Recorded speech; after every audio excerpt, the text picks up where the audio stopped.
Hey, race fans, Alex Weaver here, and we're going to dive into pit road for Phoenix Raceway this upcoming Sunday. I'm going to welcome in a friend of NASCAR's and a friend of pit road, 17-year vet down there in the pits. We're going to have Rocko joining us. Let's break down Phoenix Raceway. It's going to be crazy down there on pit road, I know. So what's going on down there on Sunday? It's crazy every week, Alex, but it's going to be very crazy in Phoenix, as you know. Pit stall selection is always key and important to how you finish the race. Earned benefits, pit stalls with benefits is going to be very important. How you finished last week, how fast you ran last week, and where your current point position is going to mandate where you pick, and it's going to be very important. Every single car that finished in the top 5 last week at Las Vegas had a clear in and a clear out last week. It shows you how important it is, not to mention it's slippery here again as well. You're going to have lighter tires, though, bigger boxes, but the brake dust is going to be a major challenge, not only for these drivers trying to get out the box and stop clearly, but for these crew members trying to manage that dust to change those tires. It's going to be fun to watch and very interesting. All right, well, let's head over to NASCAR's Kip Childress to talk through these first round of picks for pit stall selection. All right, so let's get started with our pit selection for this week's race in Phoenix. Car number 2. Pit stall 1, please, Kip. 2 takes 1. Number 5. 5 will take stall 6, please, Kip. All right, 5 is in 6. Number 11. 11 will take 2. 11 is in 2. 20. We'll take 4. Is in 4. 19. We'll take 33, please. All right, 19 and 33. Number 9. We'll take 10 there, Kip. Okay, 9 is in 10. Thanks. Thank you. 18. We'll take 16, please. Okay, 18 and 16. Number 12. 12 take 13. All right, 12 is in 13. 22. Take 9, please, Kip. Okay, 22 is in 9. 24. 24 will take 29, please. Okay, 24 and 29. 47. We'll take 41, Kip. Okay, 47 and 41. Number 1. 28, please, sir. All right, 1 is in 28. Number 3. 32, Kip. 3 is in 32. 43. I'll take 18. All right, 43 is in 18. Thank you. Thank you. 37. 35. All right, 37 and 35. 34. 11. Is in 11. 17. We'll take 7. All right, 17 is in 7. Number 4. 26. 4 is in 26. Number 6. Take 37, please. All right, 6 is in 37. All right, Rocko, those first set of picks, a bit of surprises there in that first group. It was. I was surprised for the simple fact that I thought they would follow the trend of last week, where the first picker would not select the first box, but he would select a box maybe more advantageous to play in those timing lines. But I regressed. Brad Keselowski picked the first box. What is interesting to me is Denny Hamlin picked box number 2. Okay, with picking up box number 2 right directly behind the pole position winner, you are putting yourself in a position to bank on him not being there, or the fact that you're going to be running in front of him all the time, or the fact you're going to have to hope that he gives you room in his box. If he comes around you, you have the opportunity to get blocked in. So with that being said, the 11 car must know something we do not know. Truex did not pick one of those top 10 boxes. He was the first one of that top 5 to pick box number 33. He has a clear coming out So he will not get blocked in that regards. But at the same time, it is interesting to see that the top four stayed towards turn one, and Truex was the first to go towards the end of pit road. But Denny Hamlin must know something we don't. They must feel confident enough to treat the 2 box like the number 1 box and gain that advantage of having to clear out and not even worrying about the number 2 car being there. All right. A confident Chris Gabehart and Denny Hamlin might be scary come Sunday. All right. Let's go back out the kit for some more selections. 21. Give me 24. All right. 21 is in 24. 48. I'll take 39 there, Kip. All right. 48 is in 39.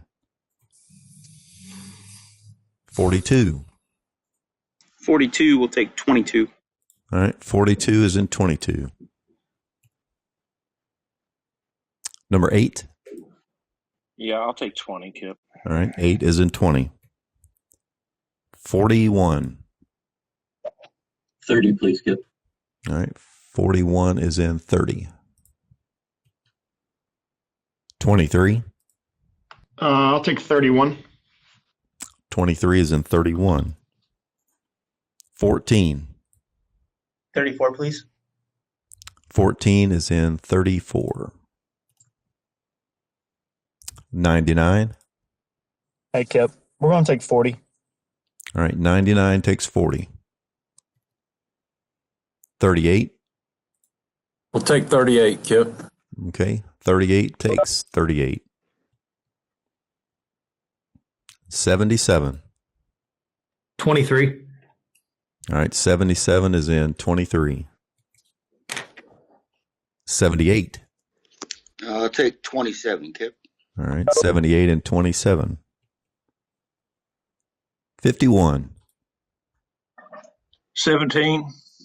51 is in 17. Number 10. Let's go 36. All right. 10 is in 36. Number 7.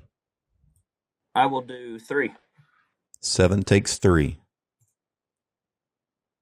53 19. is in 19. 00. I'll take 25, please. So 00 and 25. 52 21. is in 21. Car 15. 12. Okay, 15 is in 12. And that'll put the 66 in pit stall 8. Well, Rocko, pit stalls selections are complete. That second group, surprises in that second group of selections.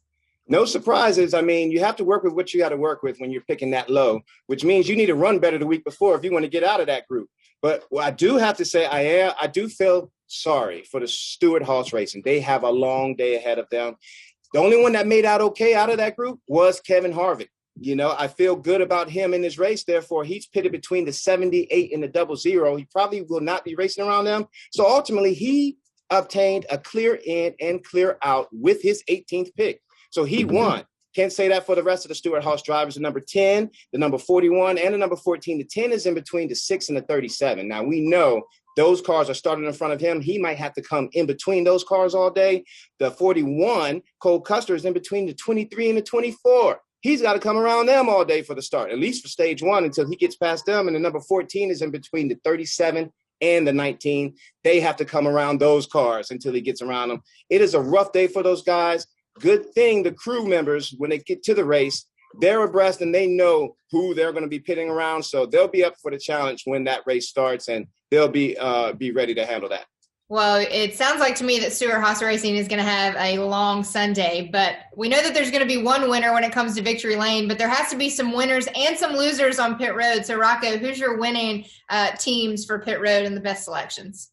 Okay, for my winners today, I have Kevin Harvick.